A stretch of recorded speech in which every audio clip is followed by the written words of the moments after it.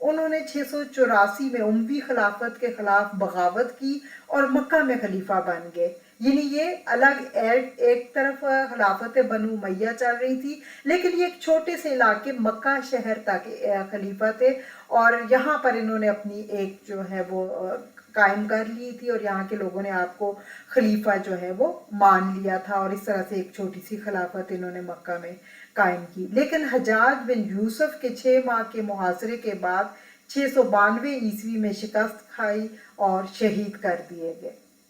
دوسرا آپ دیکھیں مسابقتی خلافت جو ریاستیں تھیں وہ ایک خلافت قرطبہ تھی، ایک فاطمی خلافت تھی، اور ایک خلافت محی الدین تھی. تو یہ انشاءاللہ ہم ساتھ ساتھ وہ کریں گے، لیکن پہلے ہم جو ہمارا ٹاپک ہے خلافت بنو عباس، پہلے ہم اس کو دیکھیں گے.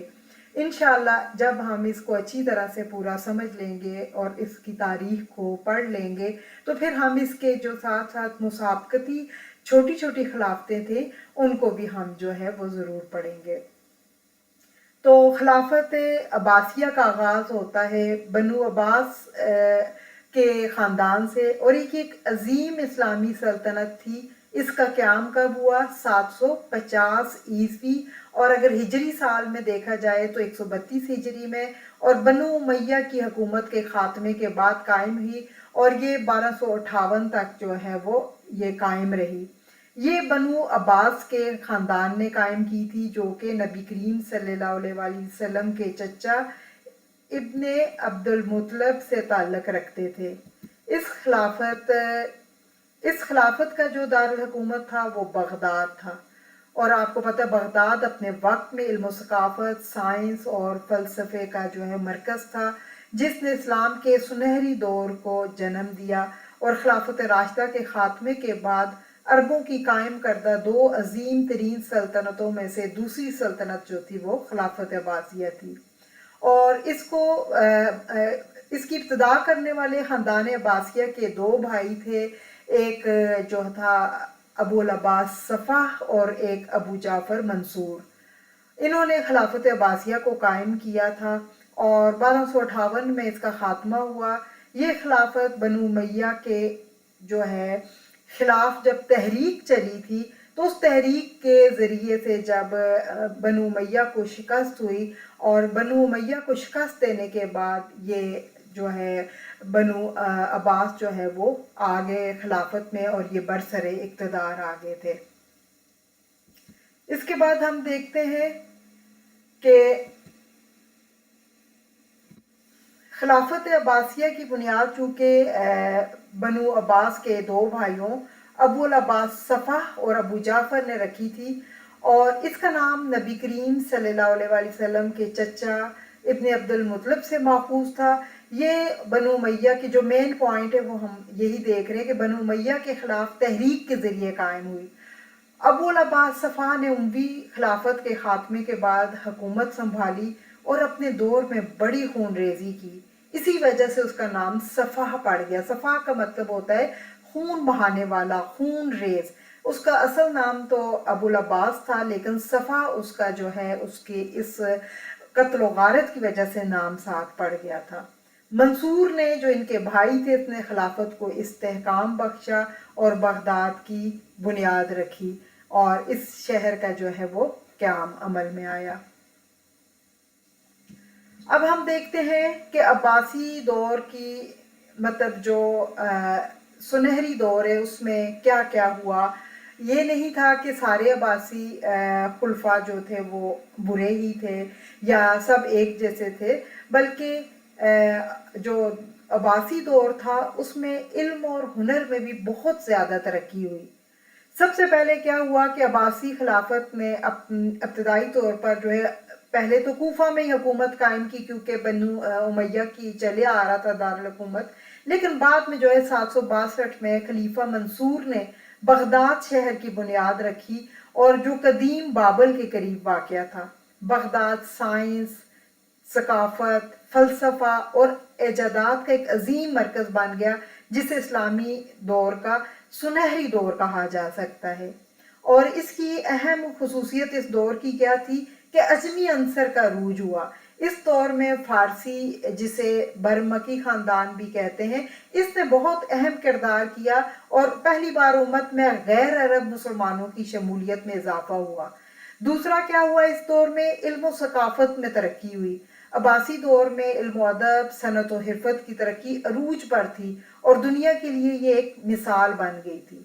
تیسرے اس میں فارسی رسم و رواج جو ہے بہت وہ فروغ پایا، کیونکہ حکمران اشرافیہ نے فارسی رسم و رواج کو بڑے پیمانے پر اپنایا اور فنکاروں اور اسکالرز کی سرپرستی کی۔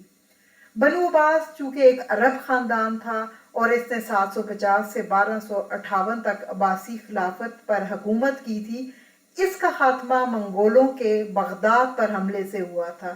یہ خاندان حضور اکرم صلی اللہ علیہ وآلہ وسلم کے چچا عباس بن عبد المطلب کی نسل سے جا کر ملتا ہے، اور خلافت عباسیہ میں جو کیپٹل تھا، جو دارالحکومت تھا، وہ بغداد تھا۔ اور عباسی دور میں علم اور فن کو فروغ ملا، سائنس، فلسفہ، ریاضی اور طب میں بھی بہت زیادہ نمایاں ترقی ہوئی۔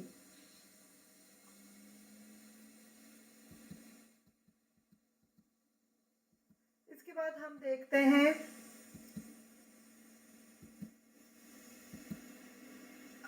بنو عباس جو ہے وہ عروج اور اس کا سنہری دور۔ سب سے پہلے آپ دیکھیں عباسی خلافت کا سنہری دور جو تھا وہ دو بھائی ہارون الرشید اور مامون الرشید کے دور میں آیا۔ بغداد علم و فن کا مرکز بنا، جہاں بیت الحکمت، جس کا مطلب ہے حکمت کا گھر، ایک ادارہ قائم ہوا جس میں سائنس، فلسفہ، ریاضی اور طب میں ترقی ہوئی۔ اس دور میں علوم و فنون کا جو ہے بہت زیادہ فروغ ہوا، عربی زبان کا استحکام ہوا اور بین الاقوامی تجارت کو فروغ اور دنیا کے دیگر خطوں سے وہ تعلقات قائم ہوئے۔ مذہبی علوم مثلاً حدیث، تفسیر اور فقہ میں بھی بہت زیادہ ترقی ہوئی۔